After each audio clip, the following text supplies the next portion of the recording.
Hello teachers and leaders. Today we're looking at using our trusty 10 frame for a fantastic activity that we can do with our U1 students, focusing on addition and subtraction. So we're going to keep it really simple, and this video is just to empower you with the confidence to jump into your classroom tomorrow and actually do this activity. So what will you need? Just our whiteboard insert sleeves, a class set because it's one per student. So we have our 10 frame in the front with 5. So we're actually doing activity. We're going to add all the way to 50. However, for differentiation on the reverse, you've actually got some 5 frames to 30. Obviously, if we're using our whiteboards, we're also going to need our class set of markers and erasers, 1 per student. And the other bit of equipment we're going to use is our dice. So I've got my class set there. We're not going to use our fraction dice. That's the next lesson for you in a video. We're just going to use a 0 to 9 die. And then, as you know, in a classroom, dice live in 2 places in a classroom, your hand or the bowl, because otherwise anywhere else you'll lose a turn. So there's a classroom management tip for you. These are just frozen dinner bowls, so please, you don't need to buy any special maths equipment, just frozen dinner bowls. Now, why am I going to do this activity with you? Because for me, I just want to develop children's mathematical minds.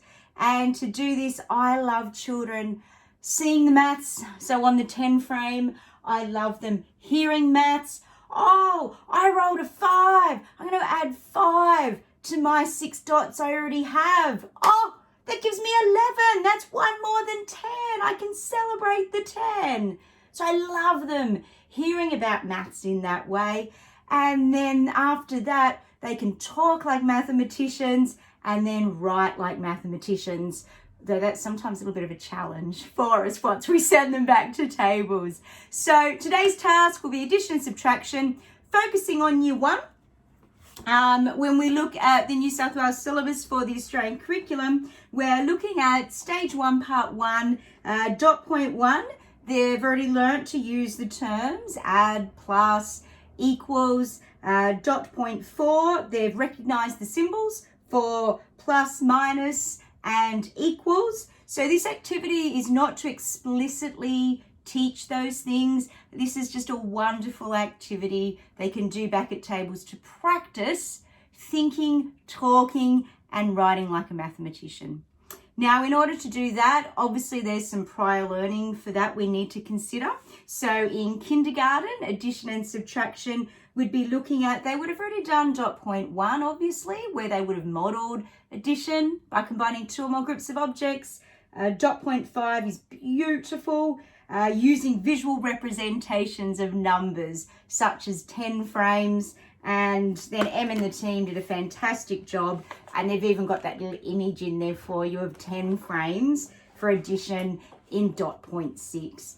They've also covered dot point 8 in kindergarten addition and subtraction, counting forwards by 1 to add, and that obviously built on what they learned in kindergarten in whole numbers, which was dot point 1, counting forwards to 30. So with all that in mind, let's go have a look at this activity. What I have for you down here is how you can set up your students' work space in the classroom on their desk, because when I do mathematics, they need all the real estate they can get. We are going to use the classroom mantra that I absolutely love: make it, say it, draw it, and write it. Let's go. It's a turn-taking activity, but children will each do their own recording. So they've each got their own whiteboard insert sheet inside their plastic sleeve, marker and eraser, bowl between the 2 students, and the 1 die. So we're going to start with the person on the left will have their turn. And I say to students, so that I know that you know you're the person going first, could I ask the person sitting on the left to hold the dice in their left hand above their head? And then they roll the dice into the bowl to make the number. They've rolled a 5. Then they say it, I rolled a 5. And then they draw it. So we're going to represent that with 5 crosses.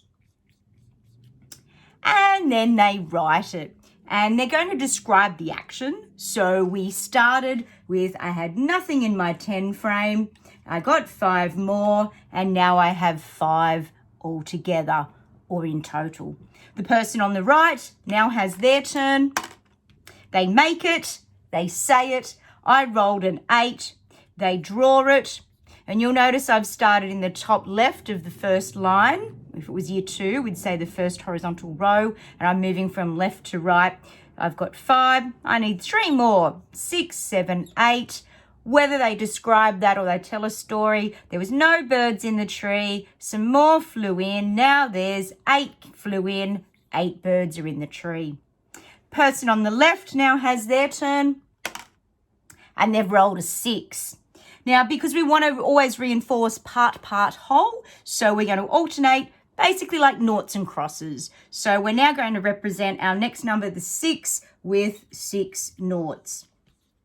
And again, make it, say it. I rolled a 6, I had 5, now I've got 6 more, now I have, and here's the beautiful thing for observational assessment. Are they going to count all? 1, 2, 3, 4, 5, 6, 7, 8, 9, 10, 11?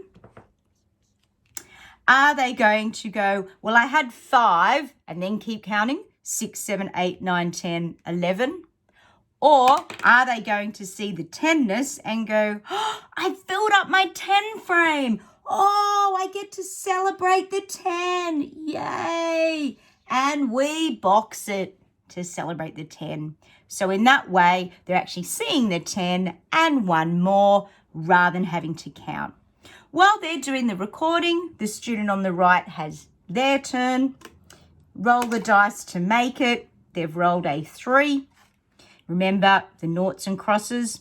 You'll notice I'm also continuing on in the frame. So we're not doing groups in separate frames. We're simply continuing. It's a race all the way to 50. So I've rolled a 3. I had 8. I got more. I got 3 more. Altogether, I now have 11.